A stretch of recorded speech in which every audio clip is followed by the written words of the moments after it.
Now I don't have little kids ringing my doorbell, and the dog downstairs has stopped barking. Let's make a video. Hey guys, it's Tuesday again, which means you get to hang out with me. I mentioned in my last video that I really like games, and as a result, I built this bad boy next to me. This is my brand new PC that I built. I actually kind of ended up being a spur-of-the-moment decision to finish building it. I've been buying up the parts for it since November. I started right around Black Friday because that's when all the good deals started happening. I used a site called PC Part Picker, which I highly recommend using if you ever feel like building your own computer. There was a build on there that was created by the site called Lifehacker. I love that site. They've got all sorts of fun like tips and tricks to kind of make life easier, get more organized. Will I ever use half the stuff they do? Probably not. But they had a $600 PC build that was going to be perfect for everything I needed for gaming, so that's what I went with.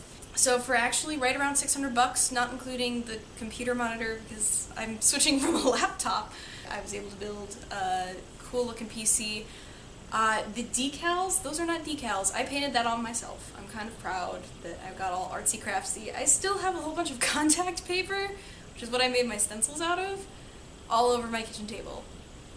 I need to clean my apartment really badly. But the reason I wanted to kick things off with my PC is as kind of a happy birthday present. I got $20 of Steam credit from my boyfriend to buy a very specific game called Darkest Dungeon. It kind of plays on a lot of the conventions that already exist in a dungeon crawler. So you are essentially taking control of a set of adventurers who have been summoned back to their family manor, which has fallen into disrepair, and something dark and terribly scary has happened to it, and you're basically trying to figure out what happened, stop the evil thing that's lurking deep within the estate, and as a result, you are basically trying to survive as long as possible as you explore and run around and collect items and kill things, which is pretty much run-of-the-mill dungeon crawling life. But what this game does really well is it goes into the psychological effects of dealing with stress and horror, and in a really interesting way they work that into the mechanics as the different characters, as you progress through the different dungeons, they start taking on mental stress, and once the meter hits a certain point, their resolve is tested. So you eventually have these characters that hit a breaking point. It is built into the game that you hit a breaking point.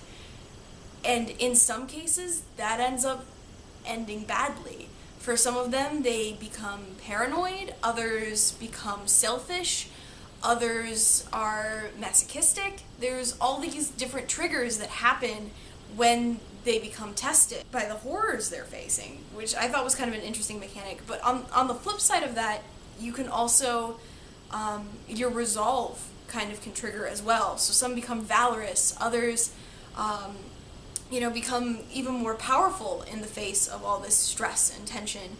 So there's negatives to how they react, but there's also sometimes positives as well, and you don't always know how the characters are going to react. And one of the really cool things to me is that when those triggers happen, it doesn't just impact that one character. It makes you think about, alright, this character is now stressed to the point of breaking. Not only is it impacting them and how they deal with the situation, but it impacts the rest of the party as well. You only have 4 characters that are down there at any given time. You can always retreat, but that causes more stress if you don't complete the mission. You are constantly playing this balancing act of how far can I push these people before they break? And if they do break, what happens next? You have these selfish characters who will get mad when one of the other characters does really well because they're out for the glory, that this is my show and you're stealing the spotlight from me, so I'm going to insult you. And that negatively affects that character, which can cause a whole ripple effect of worse things happening. On the flip side, when some of these characters steal their resolve, they become valorous, they take on new challenges, they bolster the rest of the party as well. Yes, we can win, we can, carry on, and that heals some of that mental damage because they have a cheerleader in their corner. When you strike a critical hit, everyone in the party benefits.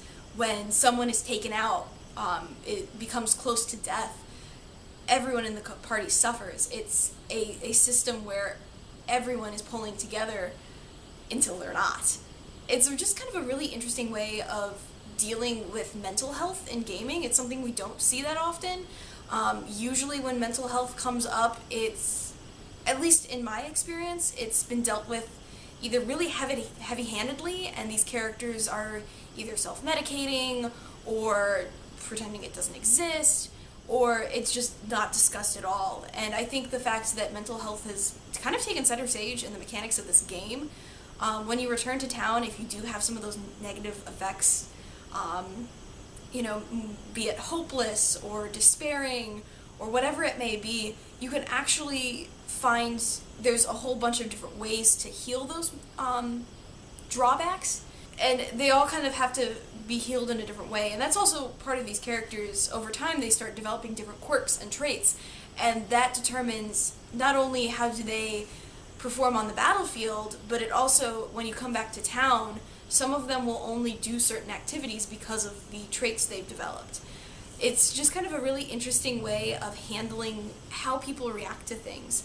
And while it's stuck in this fantasy setting, I really think it's interesting that you're dealing with things on a much deeper level, and it's kind of made me think a little bit more about how my own actions influence others. These people, they have the power to bolster or hinder their own companions, and I think it's something I don't always think about. I just kind of, there's those days where it's just like, I just need to vent to someone, and I just need to, let loose, and I sometimes forget that the fact that I'm venting and talking negatively also is not going to put the person I'm talking to in the best headspace either. And while it's good and it's healthy to do so, you have to also be considerate of how you are influencing others. You don't want to constantly be the negative one.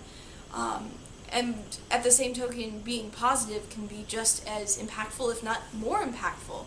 When you celebrate others, you cheer them on, or you share the glory with them, it's all that much more powerful as well. If you're interested in a game that explores horror in a very interesting way, as well as kind of discusses how we process pain and grief and how we handle ourselves in some of the darkest situations, I would definitely recommend giving this game a look. It's meant to be kind of brutal, I will give it that, and it's definitely rooted in fantasy, but I think some of the mechanics they introduce are still so interesting in how they handle some new aspects of gaming.